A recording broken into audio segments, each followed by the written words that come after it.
එතකොට මේක ඉස්සෙල්ලම සමානව දැන් හිතන්න මේ රූප රාමුව කියලා. එතකොට මේ රූප රාමුව ඉස්සෙල්ලම සමානව කොටස් වලට බෙදා ගන්න ඕනේ. මම දැන් එහෙනම් මෙතන ඉඳන් ඉස්සෙල්ලම මේක සමානව බෙදා ගන්නවා. ඔයා මෙන්න මේ විදිහට දැන් මම මෙතන ඉඳන් මේක පටන් ගත්තේ.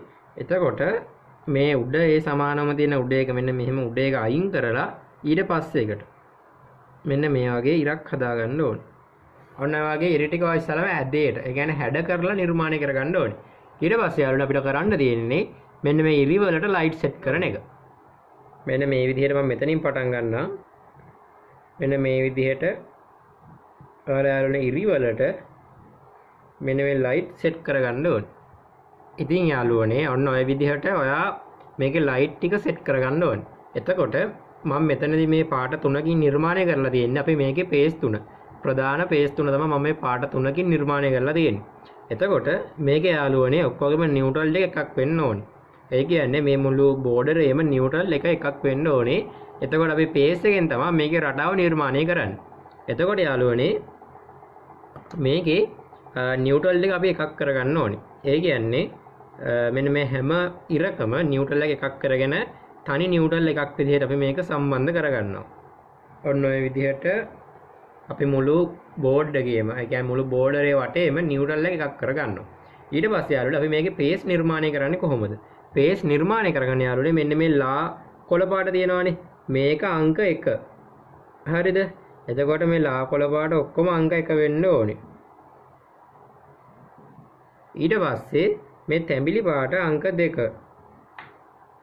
මෙන්න මේ තැඹිලි පාට ඔක්කොම එතකොට අපි අංක 2 විදිහට නම් කරගන්නවා. හරි යාළුවනේ එතකොට ඔයාලට දැන් පැහැදිලි ඇති මම කියලා දුන්න රටාව. එතකොට යාළුවනේ අපි මේ නියුට්‍රල් එකට සහ එකට කරන්ට් එක දුන්නාම මේ එකට දාලව තියෙන අපේ ලයිට් සෙට් එක ඔක්කොම පත් වෙන්න ඕනේ.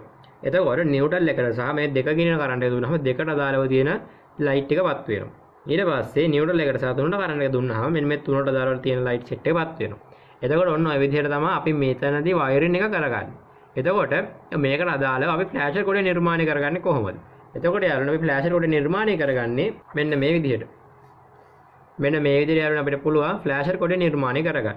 එතකොට අපි දැන් මෙතනදී හදාගෙන තියෙන්නේ ප්‍රධාන channel 3යිනේ. 1 2 3. ඒතර ඔයාලට පුළුවන් මේකට 1 2 3 කියලා channel 3ක් නිර්මාණය කරගෙන මෙන්න මේ අපි හදාගත්ත ලයිට් රටා පැටර්න් එක මේ හරහා නිර්මාණය කරන්න. එතකොට යාළුවනේ දැන් මම මෙතන වැඩ කරන්නේ අපේ 1 ඉඳන් 3ටනේ. ඔයාලට පුළුවන් 3 ඉඳන් 1ට මෙන්න මේ විදිහට. මෙන්න මේ විදිහට තව රටා පැටර්න් එකේ දිශාව වෙනස් කරලා ඔයාලට පුළුවන් මේ ටික ආයෙත් 3 ඉඳන් 2ට වැඩ කරවන්න. එතකොට යාළුවනේ මම ඊට අමතර දෙයක් කියලා දෙන්නම්. ඔයාලට පුළුවන් x අකුරක් වගේ නිර්මාණය කරගෙන මේකේ තවත් ලස්සන විදිහක් බලා ගන්න. ඒ කියන්නේ යාළුවනේ මෙන්න මේ විදිහට තව රටා පැටර්න් එක නිර්මාණය කරගෙන ඔයාලට පුළුවන් මෙන්න මෙතනදී ලස්සන ලයිට් රටාවක් බලා ගන්න.